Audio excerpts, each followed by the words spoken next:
अभिवादन स्वीकार कीजिए ब्रजेश मिश्रा का और आप देखना शुरू कर चुके हैं द डिबेट। बहनों भाइयों, आज भारतीय जनता पार्टी की राष्ट्रीय कार्यकारिणी के संबोधन में प्रधानमंत्री नरेंद्र मोदी ने बीजेपी के सामने जो मिशन, लक्ष्य और चुनौतियां रखी हैं उस पर पूरे देश की निगाह रही है। प्रधानमंत्री मोदी के संबोधन, कार्यकर्ताओं को दी गई सलाह और पार्टी को दिए गए मशवरे का अमल उनकी पार्टी कितने गंभीरता से लाती है। जिन मुद्दों को उन्होंने छेड़ा वो मुद्दे कितने प्रासंगिक, बीजेपी के लिए कितने रेलिवेंट और विपक्ष के मुकाबले के लिए कितने कारगर होंगे, आज की हमारी परिचर्चा इसी विषय पर आधारित है। बहनों भाइयों, इस देश की राजनीति में एक बेहद मजबूत सत्तारूढ़ पार्टी भारतीय जनता पार्टी, उनके टॉलेस्ट लीडर, सबसे बड़े नेता नरेंद्र मोदी ने आज राष्ट्रीय कार्यकारिणी में अपनी पार्टी के नेताओं और कार्यकर्ताओं को संबोधित किया। प्रधानमंत्री के इस संबोधन पर आज हम परिचर्चा इसलिए कर रहे हैं क्योंकि आज भारतीय जनता पार्टी की दिशा, रणनीति, चुनौतियां और लक्ष्य ये आज निर्धारित हुए। इसका क्या असर पड़ेगा और ये सिर्फ आने वाले वक्त में राजस्थान, कर्नाटक, मध्य प्रदेश और छत्तीसगढ़ और नॉर्थ ईस्ट के कुछ स्टेट्स के चुनाव नहीं, बल्कि मुख्य लक्ष्य क्या है? लोकसभा का चुनाव। और अब से महज 400 दिनों के बाद इस देश में राजनीतिक महासमर होने जा रहा है और ये महासमर भारतीय जनता पार्टी के लिए और अपोजिशन के लिए बहुत ही डिसाइसिव है, बहुत ही निर्णायक है। और इस बार का चुनाव भारत की राजनीति को एक नई दिशा देगा। मैं ये शब्द क्यों कह रहा हूं कि ये नई दिशा देगा? अगर भारतीय जनता पार्टी और उसके अलायंस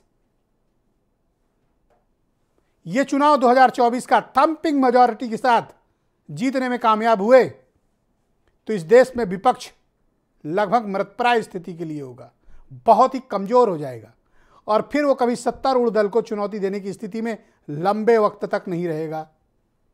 और भारतीय जनता पार्टी लंबे वक्त पर इस देश में केंद्रीय सत्ता और राज्यों की सत्ता पर प्रभावशाली उपस्थिति दर्ज कराएगी। अगर ऐसा हुआ तो विपक्ष का सब कुछ स्टेक पर है, सब कुछ। विपक्ष के नेता, विपक्ष की नीतियां, विपक्ष के दल, इनका सब कुछ दांव पर है। अभी नहीं तो कभी नहीं। डू और डाई, करो या मरो, या अचीव करो या फिनिश।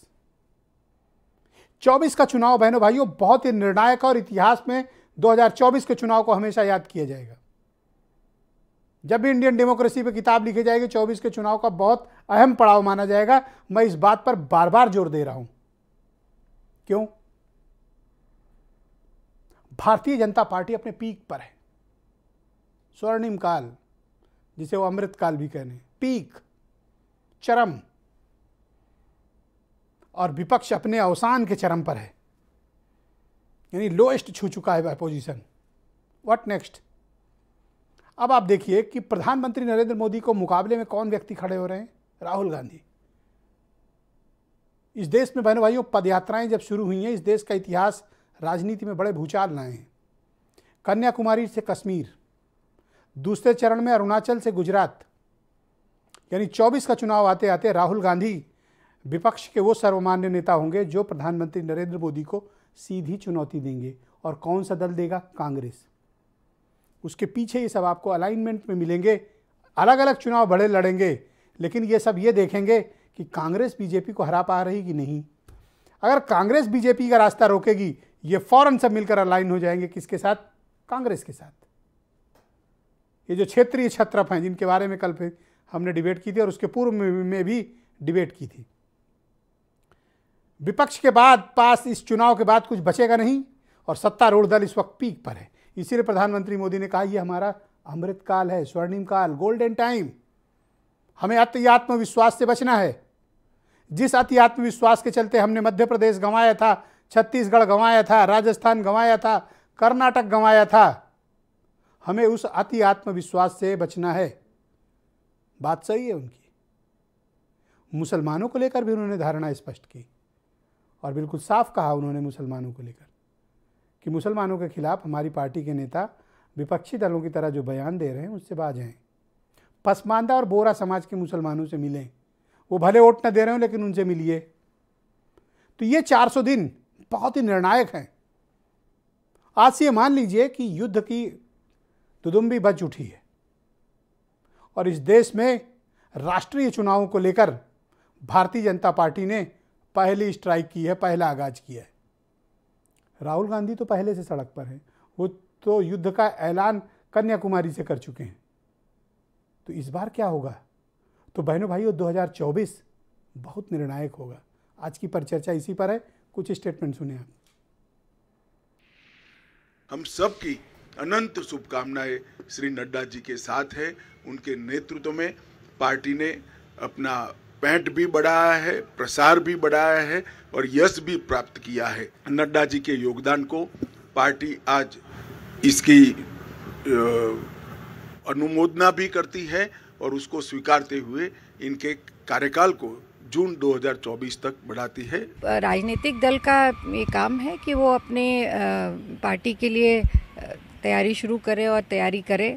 हर दल करता है। जिस तरह से भ्रष्टाचार फैल रहा है, जिस तरह से बेरोजगारी फैल रही है, महंगाई है, इन मुद्दों पर भारतीय जनता पार्टी का कोई मंथन होता नहीं दिखाई देता है। केवल चुनाव प्रबंधन को लेकर के उनकी तैयारी साल भर चलती है। जो भारतीय जनता पार्टी दूसरे दलों के राष्ट्रीय अध्यक्ष, प्रदेश अध्यक्ष के चुनाव को चुनौती देती थी, कहती थी ये लोकतांत्रिक नहीं है, तो जब आपके राष्ट्रीय अध्यक्ष के चुनाव का वक्त आता है तब लोकतंत्र आपका कहां चला जाता है, ये तो भारतीय जनता पार्टी को बताना चाहिए।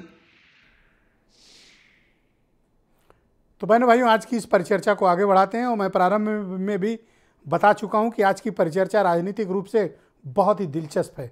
हमारे साथ भारतीय जनता पार्टी से आलोक वर्मा मौजूद हैं, अनूप संडा समाजवादी पार्टी से हैं, अमिताभ भूषण जी बहुत ही जाने माने पत्रकार हैं, मेरे साथ इस कार्यक्रम का हिस्सा हैं, प्रियंका गुप्ता उत्तर प्रदेश में कांग्रेस कमेटी की प्रवक्ता हैं, रोहित अग्रवाल राष्ट्रीय लोकदल से और हमारे स्टेट हेड वीरेंद्र जी। बहुत शुक्रिया आप सभी का इस परिचर्चा में मेरे साथ जुड़ने के लिए। आलोक वर्मा जी, कार्यक्रम की शुरुआत मैं आपसे करना चाहता हूं। प्रधानमंत्री नरेंद्र मोदी ने आप लोगों को कहा है कि ओवर कॉन्फिडेंस का शिकार मत होइएगा और ये मुसलमानों के खिलाफ बोलना बंद करिए। कुछ सीख ली आप लोगों ने या फिर अभी ये अनवरत जारी रखेंगे? नहीं, कहाँ कोई मुसलमानों के खिलाफ बोलता है। मुझे लगता है कि हम तो सभी के साथ चलने वाली पार्टी हैं और शुरुआती दौर से हमारा जो नारा है सबका साथ, सबका विकास, सबका प्रयास और सबका विश्वास हासिल करने में हमारा हम उसी विश्वास को हासिल करने की कोशिश करते हैं और लगातार चाहे किसी भी जाति धर्म का हो सबको साथ लेकर के चलते हैं। ये अलग बात है कि जो दूसरी पार्टियां हैं उत्तर प्रदेश में हों या देश के दूसरे हिस्सों में हों, वो बरगलाने की कोशिश करती हैं, अपने अपने समीकरण के हिसाब से वो बरगलाती हैं। चाहे उत्तर प्रदेश की अगर हम बात कर रहे हैं तो समाजवादी पार्टी कहती है मेरा माई समीकरण है और जो बसपा है वो भी कुछ इसी तरह का समीकरण लेकर के आगे बढ़। माई क्या होता है लोग समीकरण को जब उन्होंने लागू कराना। जी, माई क्या होता है? जी, मुझे आवाज मैं समझ रहा, आपने कहा माई समीकरण, मैं ये माई समीकरण थोड़ा इसको बताइए क्या है ये? भाई कोई कहता है कि मुस्लिम यादव हमारे हैं, कोई कहता है मीम भीम हमारे हैं।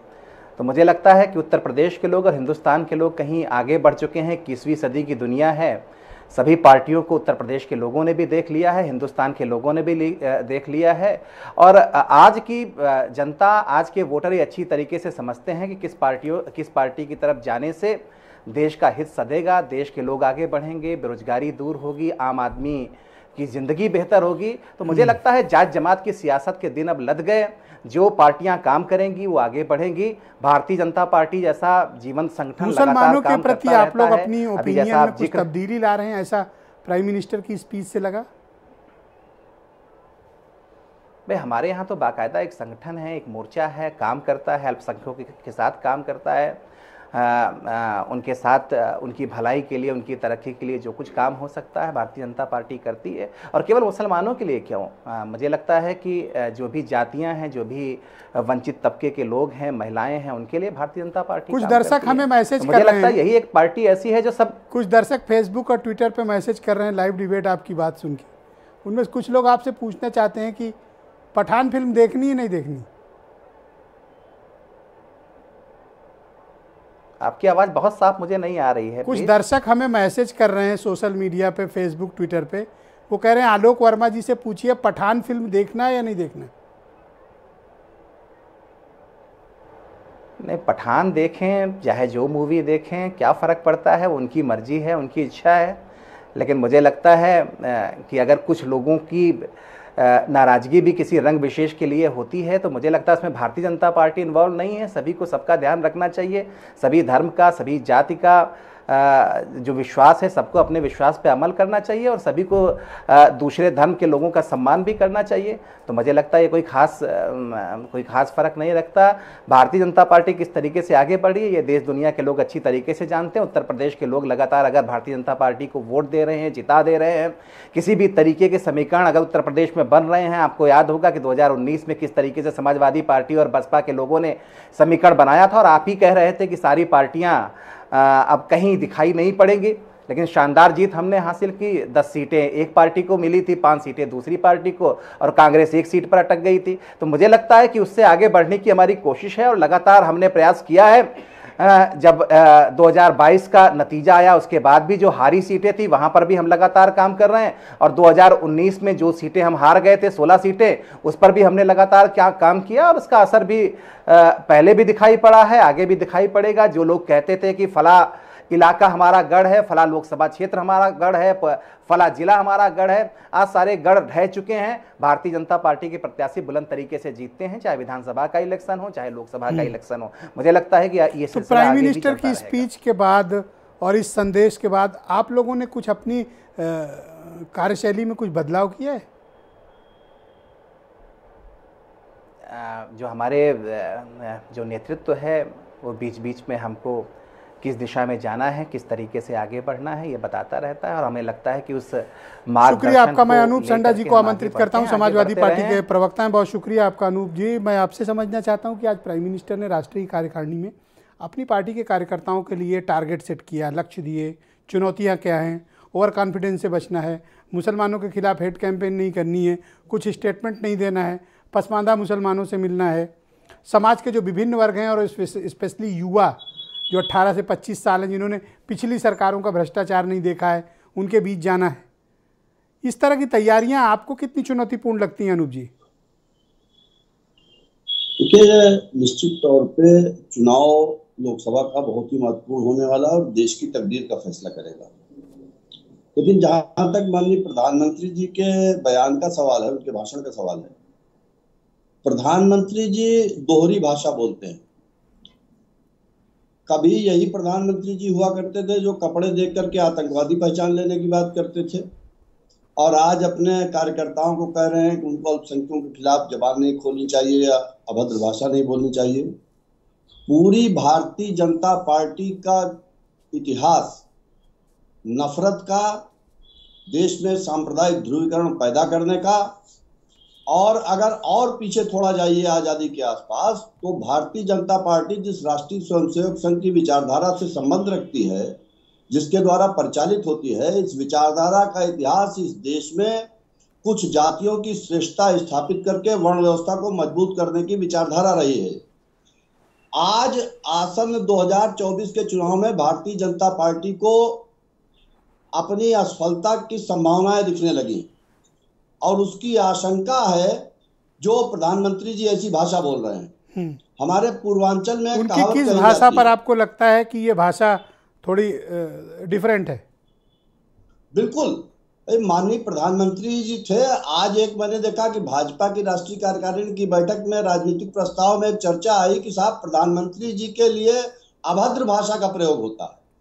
हमारे माननीय प्रधानमंत्री हैं, उनके लिए हमारी पार्टी से तो कोई अभद्र भाषा नहीं प्रयोग करता, लेकिन माननीय प्रधानमंत्री जी थे जिन्होंने कहीं कहा था कि जर्सी गाय की कभी बात आई थी और कभी ये बात आई थी पिल्ले आ जाते हैं गाड़ी के नीचे, और कभी भाजपा के किसी नेता ने किसी के लिए बारबाला शब्द का प्रयोग किया था।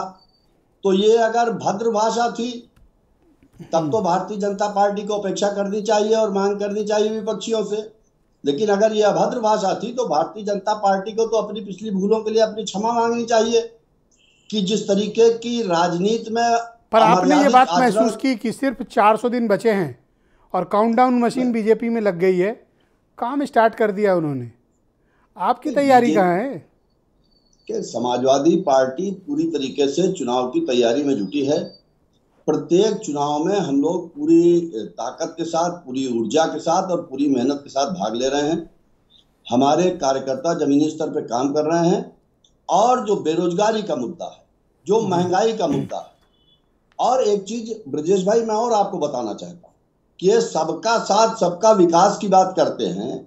आज ही समाचार पत्रों में ऑक्सफैम इंडिया की एक रिपोर्ट छपी है जिसने ये बताया है कि भारत की आबादी का 1% हिस्सा इस देश की 40% संपत्ति के ऊपर काबिज है, उसका 40% संपत्ति के ऊपर कब्जा है, और देश के 50% सबसे गरीब लोग मात्र देश भर की 3% संपत्ति के ऊपर अपना जीवन यापन कर रहे हैं। तो ये भारतीय जनता पार्टी जो सबका साथ सबका विकास की बात करती है, ये तो कुछ चंद औद्योगिक घरानों को बढ़ाने की राजनीति कर रही है और देश के गरीबों को कुचलने का काम कर रही है। बहुत शुक्रिया आपका अनूप जी। मैं डिबेट के दूसरे चरण में आपके बाकी विचारों को सम्मिलित करूंगा। मेरे साथ प्रियंका गुप्ता मौजूद हैं, उत्तर प्रदेश में कांग्रेस कमेटी की प्रवक्ता हैं। आप देश में लार्जेस्ट अपोजिशन हैं जो भारतीय जनता पार्टी के खिलाफ चुनाव में मुकाबिल हैं।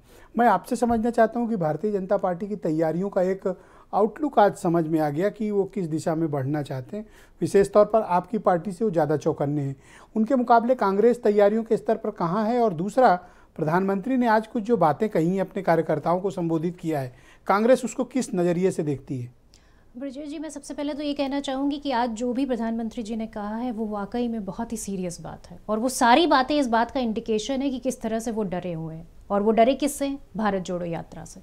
जिस तरह से भारत जोड़ो यात्रा पे बेरोजगारी को लेकर युवा साथ आ रहे हैं, उन्हें डर लग रहा है कि यही युवा जो बेरोजगार हैं, जिन्हें पढ़ाई के लिए ज़्यादा फीस देनी पड़ रही है, वो मेरे लिए शायद एक चैलेंज साबित होंगे। दूसरी चीज़ ये है कि जिस तरह से आज उन्होंने ये कहा कि हम जो मुस्लिमों के ऊपर कमेंट करना है वो बंद करिए, तो मैं ये कहना चाहूँगी ये भारत जोड़ो यात्रा का ये असर है, जिसको भाईचारे की बात जो राहुल गांधी जी करते आ रहे हैं, जो खाई पिछले 8 साल में खोदी गई है उसको भरते हुए जो चले आ रहे हैं, ये उसी का डर है, साफ दिख रहा है। आप ये बताइए कि जिस तरह से आपकी पार्टी से क्यों डरेंगे? कहाँ आप और कहाँ वो? उनकी पोजीशन देखिए और अपनी देखिए। नहीं, बात पोजीशन की नहीं, आप बात पोजीशन की नहीं है। अपोजिशन से तो डरना ही पड़ेगा, अपोजिशन ही तो है जो एकमात्र अपोजिशन पार्टी जो सड़कों पर है।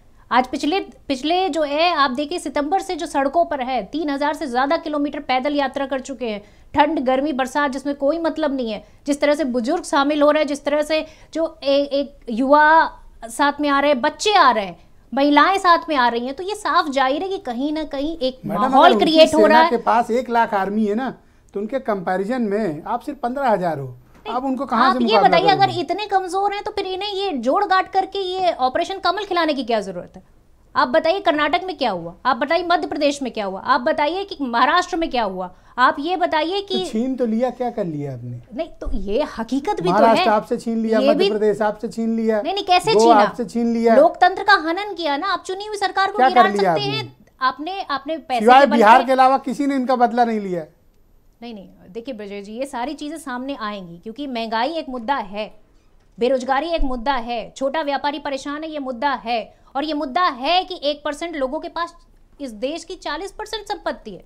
अच्छा, प्राइम मिनिस्टर साहब कह रहे हैं कि थोड़ा मुसलमानों के प्रति ये जो बीजेपी वाले बोलते रहते हैं जी, आप थोड़ा मतलब ठीक बोलें। ठीक बात तो कही उन्होंने। नहीं देखिए, ये असर किसका है? इससे पहले तो कभी उन्होंने नहीं कहा। और अब तो आलोक भी कह रहे हैं भाई जिसका मन हो देख ले पठान, कोई मतलब दिक्कत वाली बात नहीं। अब देखिए चर्चा का विषय क्या है, आप ब्रजेश जी खुद ही देख लीजिए। इस देश में चर्चा का विषय ये नहीं है कि फीस महंगी हो रही है, आटा महंगा हो रहा है। इस देश में चर्चा का विषय ये नहीं गैस का सिलेंडर महंगा हो रहा है, पेट्रोल का प्राइस बढ़ा हुआ है, डीजल का प्राइस बढ़ा हुआ है। इंटरनेशनल मार्केट में चाहे वो कम है, पर उसको यहाँ नहीं देश में कम किया जा रहा। टिक पाएगा ये जो मुद्दा आप बता रही हैं? बिल्कुल टिकेगा। देखिए ऐसा है कि ये मुद्दा युवाओं का मुद्दा है जो बेरोजगार घूम रहे हैं सड़कों पर, जिन्हें लाठी डंडों से पीटा जा रहा है, जिनसे ये नहीं पूछा जा रहा है कि आप फीस कहाँ से ला रहे हैं। फीस दिन पर दिन महंगी होती चली जा रही है। आप देखिए किस तरह से इलाहाबाद में बच्चों को पीटा गया। और ये सारे मुद्दे हैं, महिला सुरक्षा एक मुद्दा है। इन सारे मुद्दों पर कब बात बहुत करेंगे? शुक्रिया आपका। मैं परिचर्चा को आगे बढ़ाता हूँ। डिबेट के दूसरे चरण में आपको बाकी विचारों को सम्मिलित करूंगा। रोहित अग्रवाल मेरे साथ मौजूद हैं, राष्ट्रीय लोकदल के प्रवक्ता। रोहित, बहुत शुक्रिया आपका। मैं उम्मीद करता हूं कि अब आप पठान फिल्म के लिए पूरी बुकिंग करा के निश्चिंत होकर जा सकते हैं। आज प्रधानमंत्री ने जिस तरह के स्पीच दी, अपने कार्यकर्ताओं को मोटिवेट किया, कमियां बताई, और एक उन्होंने सबसे अच्छी बात कही जो मुझे बहुत ठीक लगी, अति आत्मविश्वास से बचना है। देखिए सिर्फ 400 दिन बचा है और एक पार्टी की तैयारी देखिए, और एक आपकी पार्टी जिसका कुछ मतलब समझ में नहीं आ रहा है।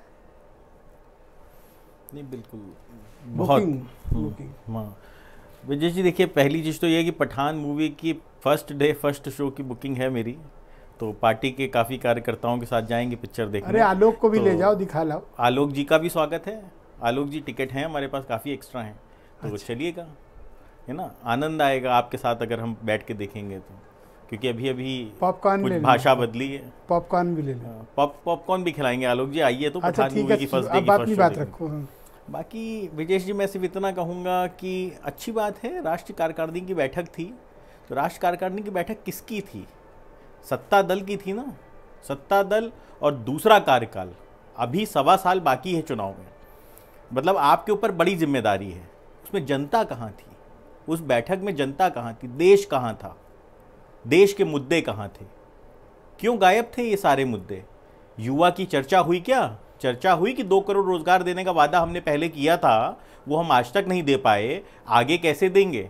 इसकी चर्चा हुई क्या कि किसान को हम आज तक जो है एमएसपी जो डबल देने का हमने वादा किया था, 2022 भी निकल गया, वो हम कैसे देंगे? किसान से हमने वादा किया था ना एमएसपी डबल देने का। आपने चर्चा की क्या कि जो छोटा व्यापारी आज देश में खत्म होता जा रहा है, मैन्युफैक्चरिंग देश में खत्म होती चली जा रही है, मैन्युफैक्चरिंग सेक्टर करीब करीब दम तोड़ने के कगार पे है, उसके लिए हम क्या करेंगे? उसको हम कैसे उभारेंगे? अपनी देश की अर्थव्यवस्था को कैसे उभारेंगे? पेट्रोल डीजल के दाम कैसे कम करेंगे? कभी आपने चर्चा की क्या इस राष्ट्रीय कार्यकारिणी की मीटिंग में? आप 18 प्रदेशों में आपकी सरकार है, क्या आपने ये चर्चा की? गैस की राष्ट्रीय कार्यकारिणी इनकी, आप कौन होते हैं मशवरा देने वाले?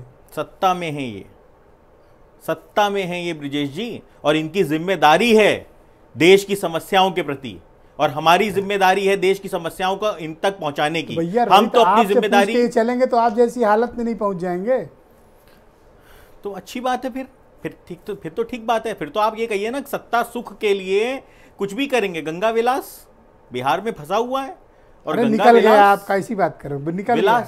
निकल गया। अच्छा, तो विलास जारी है, विलास जारी है ना। फिर विलास का मतलब समझते हैं ना, धर्म की बात करने नहीं ब्रजेश जी, अब देखिए आप घुमा रहे हैं। विलास का मतलब तो लग्जरी होता है। नहीं, विलास का मतलब ब्रजेश जी क्या होता है आप भी जानते हैं, हम भी जानते हैं। हमारे देश में बहुत राजा महाराजा हुए जिन्होंने विलास में अपने राजपाट खो दिए।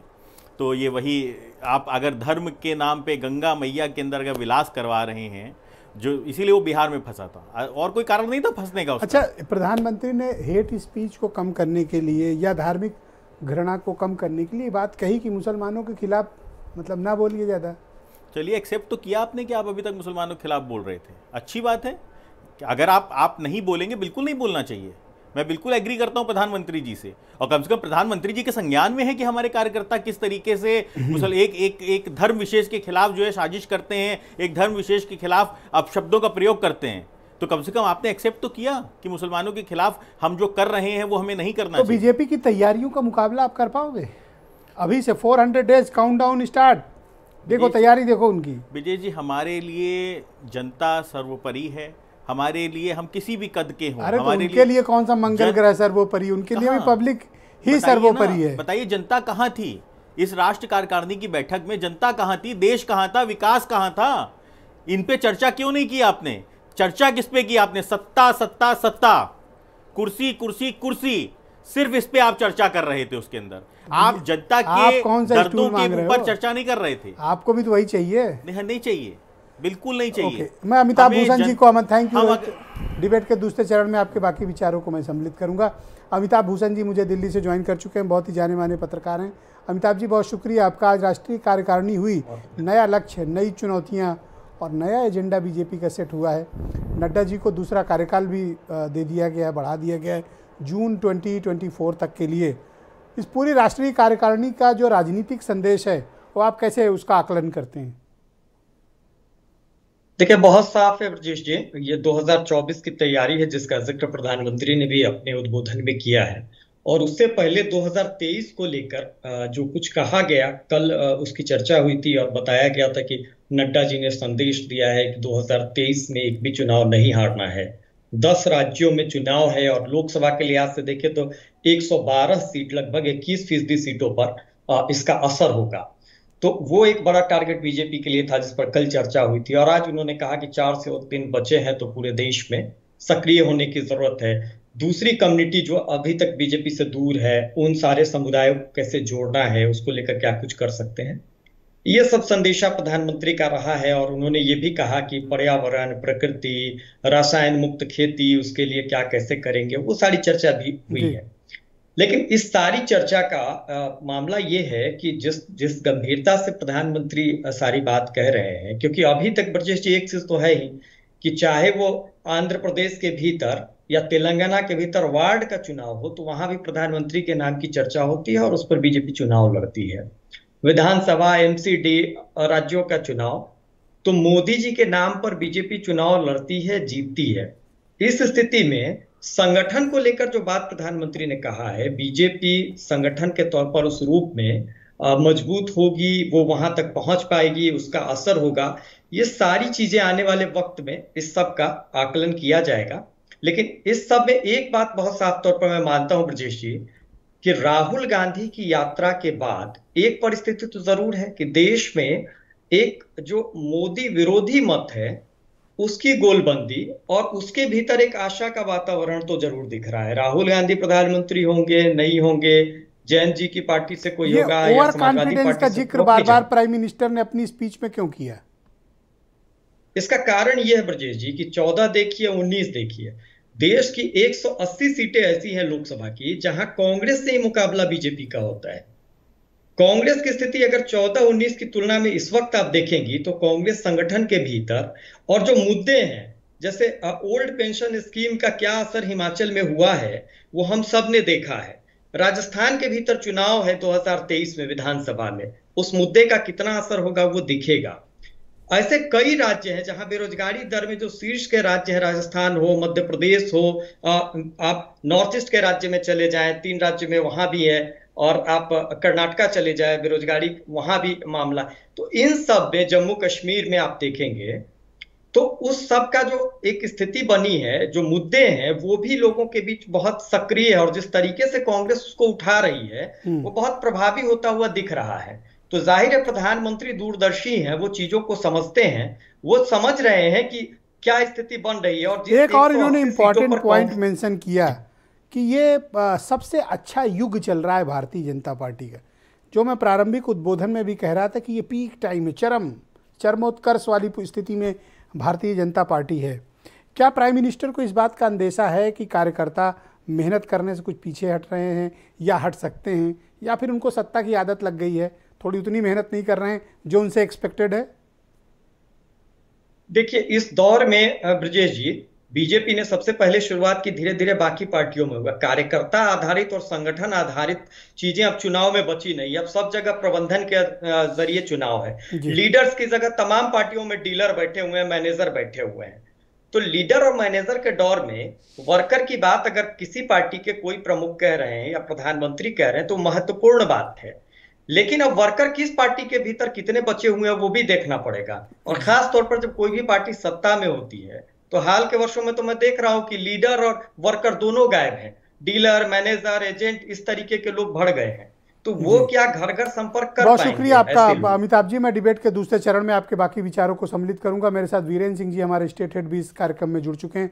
वीरेंद्र जी, बहुत शुक्रिया आपका। आज प्राइम मिनिस्टर ने राष्ट्रीय कार्यकारिणी जो भारतीय जनता पार्टी उसको एड्रेस किया, काफ़ी कुछ इंपॉर्टेंट बातें कहीं, आप उसको निश्चित तौर पर आपने उसे देखा होगा। मैं जानना चाहता हूं कि प्राइम मिनिस्टर की उस स्पीच के पश्चात अब भारतीय जनता पार्टी के जो वर्कर्स हैं, पार्टी की जो कार्यशैली है और जो नीतियां हैं, इसमें कुछ बदलाव आएगा? देखिए, बीजेपी धीरे धीरे अल्पसंख्यक वर्ग के बीच वोट पाने की कोशिश कर रही है और सबका साथ सबका विकास का जो नारा था उसमें मुसलमान अपने आप को अलग पाता था।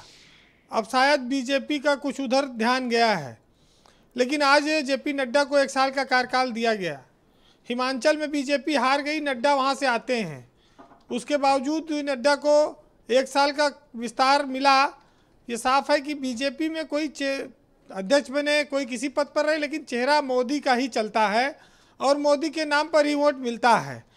तो मोदी की जो लोकप्रियता है वो कुछ कारण उसके पीछे बड़े प्रारंभिक रहे, जैसे परिवारवाद का, चाहे वो मुख्यमंत्री रहे चाहे वो प्रधानमंत्री रहे, इन चीज़ों को उन्होंने अपने ऊपर कभी लगने नहीं दिया। वो अपने परिवार, उनकी सियासत से दूर रहा और इसी यही वजह है कि उनको उनके ऊपर हिंदुस्तान की जनता का भरोसा ज़्यादा है और इसका बीजेपी को फ़ायदा भी मिलता है। दूसरी ओर अगर आप देखिए तो विपक्ष की एकता कहीं दिखाई तो पड़ नहीं रही है। राहुल गांधी अलग बुलाते हैं लोगों को, तेलंगाना में अलग बुलाया जाता है लोगों को, और बिहार से भी सूचना आ रही कि कुछ गड़बड़ा सकता है मामला। तो जब विपक्ष में कोई एकता नहीं है और बीजेपी के पास मोदी जैसी लीडरशिप है तो स्वाभाविक है कि 2024 का जो चुनाव होगा वो मोदी बनाम अदर होगा, अन्य के नाम से होगा। और विपक्ष अगर एक बहुत बड़ा कोई गठबंधन भी बना ले तो आज की तारीख में जो महंगाई है, जो देश के सामने मुद्दे हैं, बेरोजगारी के, पेट्रोल डीजल के जो दाम हैं, उन पर कोई वो लेके आए कि हम पेट्रोल 50 रुपया में कर देंगे, डीजल जो है 40 रुपया में कर देंगे और हम गैस सिलेंडर 450 रुपया कर देंगे, कुछ लेके आए विपक्ष अपना एक नारा, लोग देखें जाने। अन्यथा उत्तर प्रदेश में अगर आप देखेंगे तो यूपी में मायावती ने अलग चलने का ऐलान कर दिया। अब कोई बहुत बड़ा गठबंधन तो बनना नहीं बीजेपी के खिलाफ, तो बीजेपी के सामने जीत की राहें जो हैं वो आसान होती जा रही हैं। कोई बहुत बड़ी टक्कर अगर समाजवादी पार्टी कोई गठबंधन बनाकर नहीं दे पाई तो बीजेपी को कौन रोकेगा। बीजेपी उत्तर प्रदेश में 75 से ज़्यादा सीटें जीत के जाएगी और पहले भी वो ऐसा कर चुकी है। अखिलेश यादव मैनपुरी चुनाव जीते हैं जब से सड़क पर हैं, लगातार वो क्षेत्र में भी काम कर रहे हैं। शिवपाल यादव उनके साथ आ चुके हैं, उनकी पार्टी में पदों को लेकर जो लिस्ट है, तैयारी हो जारी है, शुरू हो चुकी है। वो अपने संगठन को मजबूत बना रहे हैं। लेकिन बीजेपी एक बहुत बड़ा संगठन है, मोदी के नाम के आगे बिना कोई गठबंधन के इतना आसान नहीं होगा कि समाजवादी पार्टी बीजेपी को रोक पाए। तो ये तो देखिए अभी 1 साल का समय है, करीब 400 दिन से ज़्यादा बचे हैं देखे तो लोकसभा चुनाव में। इसमें जितनी तैयारी समाजवादी पार्टी कर सकती है वही आगे इनको मुकाबले में टक्कर दे पाएगी। लेकिन बात आई पसमानदा समाज की, बोहरा समाज की, और जो तमाम ऐसे लोग हैं जिनको टारगेट अभी तक किया जाता था, कहते थे, अब उनके प्रति बीजेपी में आज पीएम ने एक सॉफ्ट कॉर्नर दिखाया, एक संदेश दिया कि ये हमसे अलग नहीं है। तो स्वाभाविक है कि चुनाव का वक्त है और सब जो मिले सबको गले से लगाते चलो। और बीजेपी अपनी क्या स्ट्रेटजी बदल रही है, क्या सामाजिक न्याय के नाम पर वो गरीब मुसलमानों में अपनी पैठ बनाने की इच्छा रखती है और क्या वो उसी रास्ते पर जा रही है, ये सब आने वाले वक्त में चीज़ें तय होंगी। लेकिन इस देश की ये भी सच्चाई है कि हमारे देश में लाखों करोड़ों मंदिर हैं, मस्जिद हैं। इस देश में गरीबी भी है, बेरोजगारी भी है। अगर हम इतने अस्पताल और इतने स्कूल बना लेते तो शायद देश की तरक्की कुछ दूसरे रास्तों पर होती। भारत को विश्वगुरु कैसे बनाया जा सकता था, ऐसे बना सकते थे। लेकिन हरशंकर परसाई ने लिखा है कि जब भी इस देश में चुनाव आता है तब हमारे नेताओं को गौ माता सपने में दर्शन देती हैं और कहती हैं कि बेटा चलो अब चुनाव आ गया है, मेरी रक्षा का आंदोलन शुरू करो। तो अभी तो सीए है, ट्रिपल तलाक है, हिंदू मुसलमान है, ये सब मुद्दे फिर आएंगे चुनाव में। लेकिन इतना ज़रूर है कि मोदी प्रधानमंत्री के रूप में आज भी इस देश में बेहद लोकप्रिय हैं और यही उनकी ताकत भी है आम जनमानस में। और बीजेपी का 5 किलो का राशन वो तमाम सारे भाषण पर भारी पड़ रहा है। रैली में राहुल गांधी और प्रियंका गांधी को देखने लोग आते हैं, यात्रा भी निकली, कहा गया बड़ी भीड़ थी, लेकिन वो भीड़ वोट में नहीं तब्दील हो पाएगी। ब्रजेश जी, हम लोग जिस देश में रहते हैं वहाँ महंगाई पर भी बात आई कि साहब कुछ परसेंट लोगों के पास पूरे देश की संपत्ति है, 5% बाकी पूरे देश में लोग सब वैसे हैं। वही जीएसटी दे रहे हैं, वही टैक्स दे रहे हैं। बहुत पहले अदम गोडवी ने लिखा था कि 100 में 70 आदमी जब नासाद हैं, फिर दिल पर हाथ रख कर कहिए देश क्या आज़ाद है, और कोठियों से मुल्क के मेयार को मता किए, असली हिंदुस्तान तो फुटपाथ पर आज़ाद है। जी। तो ये हिंदुस्तान जब अदम गोडवी, रामनाथ सिंह जैसे लोग थे जो 40 साल पहले, 50 साल पहले लिखे, वो बात आज भी वैसे ही है। क्यों? क्योंकि हमने अपनी जनसंख्या बढ़ा ली, हमने अपनी ज़रूरतें बहुत ज़्यादा बढ़ा ली, संसाधन कम पड़ रहे हैं। जी। कोई देश में चमत्कार नहीं कर सकता। कोई प्रधानमंत्री राहुल गांधी बन जाएंगे तो क्या कौन सा चमत्कार कर देंगे। मोदी सब लोगों ने उम्मीदें की थी। बहुत सारे लोग अब वो जो 2014 में मोदी को देखते थे उस रूप में शायद नहीं देखते, लेकिन अभी मोदी को हराने की क्षमता विपक्ष में अभी कोई ऐसा नेता है नहीं दिखता जो उनको रोके। बहरहाल बीजेपी के पास एक बहुत बड़ा हथियार है। उस हथियार को आप इन लाइनों में सुनिएगा कि सच को पर्दे में रखो, झूठ को नंगा कर दो, यार चुनाव आ रहा है फिर कोई दंगा कर दो। चलो किसी घटना पर कड़ी निंदा की जाए, चलो अब किसी के सर की टोपी को तिरंगा कर दो, और ज़्यादा कुछ नहीं करना है, पुराने वादों को नया करना है, उड़ान को सस्ती कर दो, भूख को महंगा कर दो। बहुत शुक्रिया आपका बीरेन जी, बहुत बहुत धन्यवाद। आपके अपने ग्राउंड जीरो से आपने अपने विचार आज की बीजेपी की राष्ट्रीय कार्यकारिणी के बारे में प्रस्तुत किए। बहनों भाइयों, इस पर चर्चा को आगे बढ़ाते हैं। मेरे साथ भारतीय जनता पार्टी के प्रवक्ता आलोक वर्मा जी मौजूद हैं। आलोक जी, प्राइम मिनिस्टर ने राष्ट्रीय कार्यकारिणी की बैठक में एक और महत्वपूर्ण बात कही कि ये भारतीय जनता पार्टी का स्वर्णिम युग चल रहा है, ये सबसे शानदार युग चल रहा है। क्या हम सब ये मान लें और आप भी ऐसा मानते हैं कि ये जो कुछ भी बीजेपी का है ये पीक है? ब्रजेश भाई, एक सवाल और आप पूछ रहे थे, कई साथियों से आपने पूछा कि प्रधानमंत्री जी ने क्यों कहा कि हम जो है ओवर कॉन्फिडेंस के शिकार ना हो। गुजरात में चुनाव था, आम आदमी पार्टी वहाँ पर थी, कांग्रेस वहाँ पर थी, ढोल नगाड़ा लेकर के आम आदमी पार्टी वाले कह रहे थे कि शहरों में हम बहुत मजबूत हो गए, कांग्रेस वाले कह रहे थे हमारी रणनीति है गांव में हमको वोट मिलेगा, गांव में विधानसभा सीटें हम निकाल ले जाएंगे। तो कुल मिला के कई तरीके की बातें गुजरात में चल रही थी और हम भी मजबूती से चुनाव लड़ रहे थे क्योंकि हमारे ऊपर भी खतरा था और हमारा भी मान सम्मान का सवाल था। 182 सीटों में 150 सीटें गुजरात में हमने हासिल की, इसके बावजूद कि कई बार वहाँ हमारी सरकारें थी। हिमाचल प्रदेश में भी उसी समय चुनाव था, सिर्फ 1% वोट से हम गफलत में रह गए। हमारे राष्ट्रीय अध्यक्ष उसी क्षेत्र से हैं, उसी प्रदेश से हैं, हम गफलत में रह गए, सिर्फ 1% वोट से हमारी सरकार वहाँ पर नहीं बनी। तो प्रधानमंत्री जी अच्छी तरीके से जानते हैं कि कहीं कहीं गफलत हो जाता है, कार्यकर्ताओं में गफलत हो जाता है, लोगों तक पहुँचने में गफलत हो जाती है। तो प्रधानमंत्री जी ने साफ साफ आह्वान किया कि ये समय बड़ा जटिल है, हमारे जो विरोधी हैं भांति भांति की बातें करते हैं।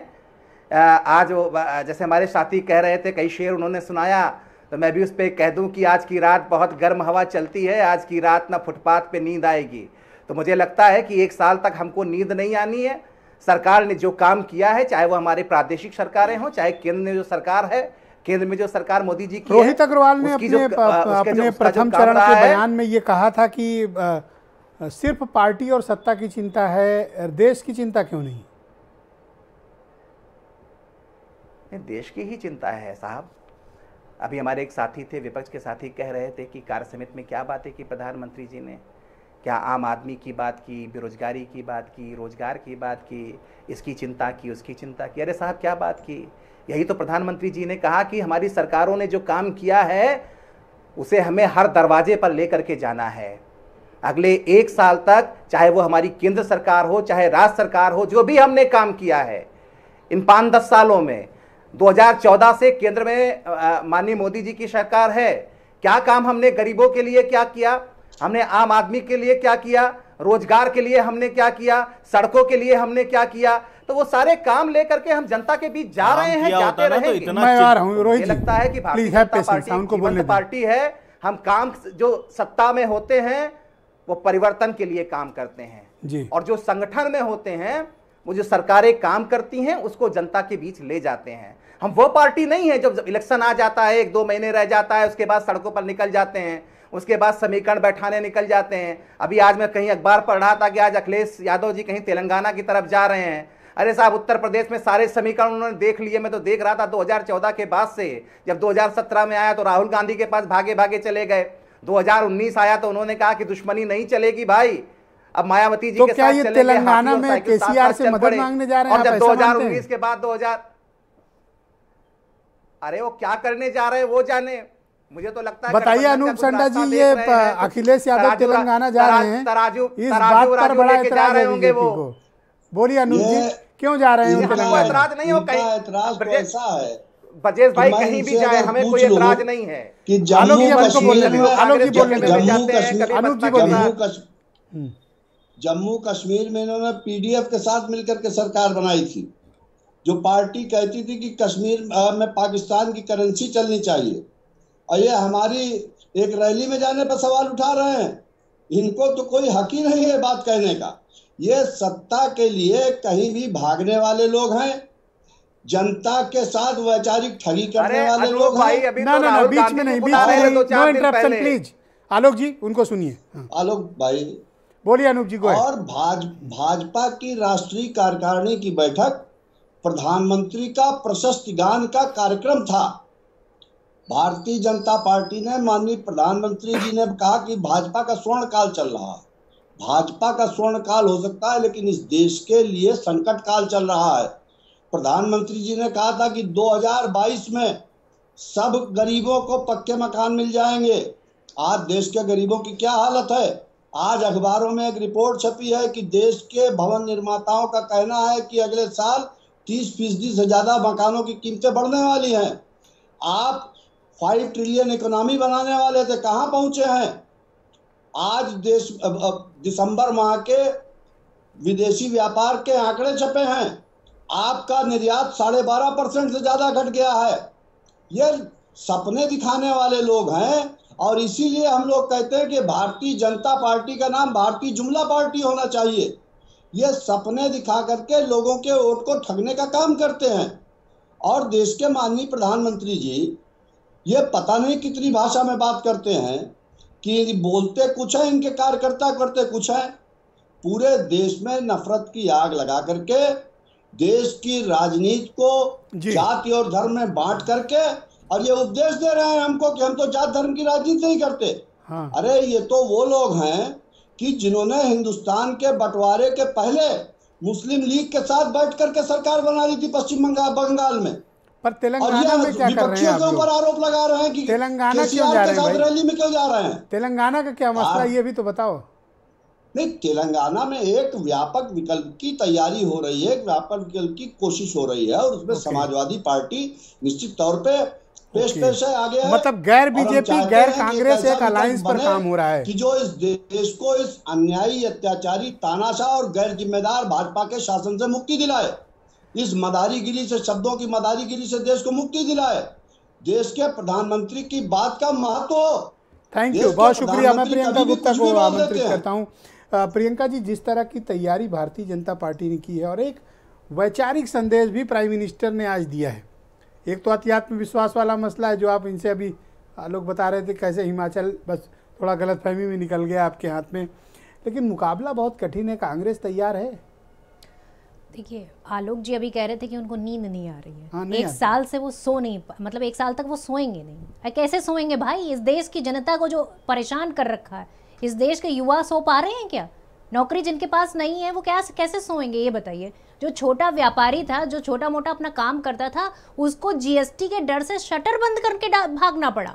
ये हालत कर दी इनने छोटे व्यापारी की, और फिर जा रहे हैं विदेश में जाके वो कर रहे हैं क्या, रोड शो कर रहे हैं। व्यापारी टैक्स देना, टैक्स क्यों चोरी करता है? अरे टैक्स चोरी नहीं करता है वो बेचारा, इकोनॉमी। छोटा व्यापारी टैक्स चोरी करता है। आप ये बताइए टैक्स चोरी कैसे कर सकता है? कैसे कर सकता है? इवन माचिस खरीदो उस पर भी टैक्स देना पड़ता है। हम तो टैक्स भर ही रहे, यहाँ कोई ऐसा व्यक्ति नहीं जो टैक्स नहीं भर रहा हो। ये तो सरकार है जो जा रही है, यात्राएं कर रही है और रोड शो कर रही है, फिर कह रही आओ पैसा लाओ। अरे भैया, जो यहाँ काम कर रहे थे उनके व्यापार बंद करने पे तुले हुए हो, और फिर बाहर से कह रहे हो कि आओ इन्वेस्टमेंट करो आके। तो ये तो इनकी स्ट्रैटेजी है। जिस मैसिव स्केल पे बीजेपी तैयारी कर रही है 2024 के लिए, आप लोग को अंदाजा है कि कितना महत्वपूर्ण चुनाव है ये? बिल्कुल अंदाजा है, महत्वपूर्ण चुनाव भी है और इस देश की जो स्थिति इन्होंने बना दी है उसको बदलने का समय भी है। आज जनता वाकई में जो एंटी इनकम्बेंसी जो कहते हैं, जो शब्द है वो वाकई में व्याप्त है। वो समय नहीं रहा ब्रजेश जी जो एक समय हुआ करता था भारतीय जनता पार्टी का, लोग इनके भाषण सुनने जाया करते थे, पर अभी तो अब वो भाषण जुमले लगते हैं। ना स्वर्णिम बोला प्राइम मिनिस्टर। नहीं, स्वर्णिम तो है ही है, 1 साल बचा है स्वर्णिम खत्म होने में। वो समय इनको भी आभास हो गया, क्योंकि आभास तो हो ही जाता है ना, लोगों से जब बात करेंगे, लोगों के बीच आप जाते नहीं है। राहुल गांधी मुकाबला कर पाएंगे? देखिए, राहुल गांधी जी अकेले नहीं है, सबसे बड़ी बात यह है उनके पास ताकत है। इस देश के युवा उनके साथ हैं, उस देश के बुजुर्ग उनके साथ हैं, इस देश का बिजनेसमैन उनके साथ में है जो छोटा है, इस देश का किसान उनके साथ है, जिनके साथ वो तब खड़े हुए थे जब वो काला कानून लेकर आए थे, उनके लिए कीलें ठोकी गई थी रास्ते में, उनको 1 साल तक बिठाया गया था। इस देश का किसान उस समय साथ देगा जब भट्टा परसौल हुआ था। भी चुनाव हुए उत्तर प्रदेश वगैरह में, भारतीय जनता पार्टी ने जबरदस्त जीत हासिल की। अब किसानों का मुद्दा कहाँ है?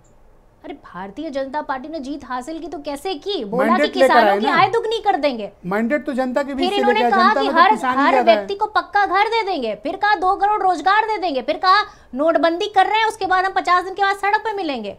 अब बताइए, चप्पल पहनने वाले को हवाई जहाज में बिठा रहे थे, चप्पल पे भी टैक्स लगा दिया इन्होंने, साइकिल पे टैक्स लगा दिया इनने। अब बताइए क्या करे देश की जनता। थैंक यू, बहुत शुक्रिया आपका। मैं रोहित अग्रवाल को आमंत्रित करता हूँ। रोहित जी, मुझे लगता है ये सब सुन के आपकी नींद उड़ गई है, सो पाओगे? नहीं, बिल्कुल विजय जी, हमारे स्लीपिंग पिल्स? नहीं, स्लीपिंग पिल से भी नींद नहीं आएगी। समस्या ये है क्योंकि हमारे देश के जो गरीब है ना, जो किसान है, वो तड़प रहा है और वो ना खेत में बैठ के छुट्टा सांड भगा रहा है। ये कहाँ की तो स्लीपिंग पिल से कैसे नींद आएगी? 2022 के चुनाव हुए, पश्चिम में बीजेपी ने क्या शानदार जीत हासिल की, आपको आपके घर में घेर के आए। और 6 महीने बाद जो उपचुनाव हुआ था उसमें खतौली और मैनपुरी में क्या हुआ? कौन सी कहानी सुना रहे हो? मैनपुरी में क्या हुआ? 2,85,000 डिफरेंस देख रहे हैं विजय जी। 2,85,000 वोटों से भारतीय जनता पार्टी हार रही है। खतौली में क्या हुआ? जो 16,000 से हम हारे थे, 22,000 से हरा के आए हैं, पटक के आए भारतीय जनता पार्टी को। क्या मतलब है भाई? जनता समझ चुकी है कि आप कब तक जुमले परोसते रहोगे। में हार जीत होती है, पटक के आए हैं, कौन सी भाषा है? ठीक बात है। लोकतंत्र की बात करती है ना भारतीय जनता पार्टी, परिवारवाद की बात करती है। ये जेपी नड्डा जी तीसरी बार राष्ट्रीय अध्यक्ष बन गए, इस पे कब चर्चा होगी ब्रजेश जी? कब चर्चा होगी? ये कार्यकाल कैसे इन्होंने ये आलोक वर्मा जी ने वोट दिया था क्या जेपी नड्डा जी को लोकतंत्र के अंदर? बताएंगे कि भैया वोट दिया था, चलो हम कह रहे हैं चलो आपका वोट था नहीं था, या किसी को जानते हैं आप अपने अगल बगल भाजपा कार्यालय में जिसने वोट दिया हो कि साहब जेपी नड्डा जी को दोबारा राष्ट्रीय अध्यक्ष 1 साल का एक्सटेंशन दे दिया जाए? और जयंत चौधरी को मैंने वोट दिया था, मैं स्वयं बैठा हूं आपके चैनल के ऊपर, मैंने स्वयं वोट दिया था जयंत चौधरी। उनके अगेंस्ट कौन खड़ा था?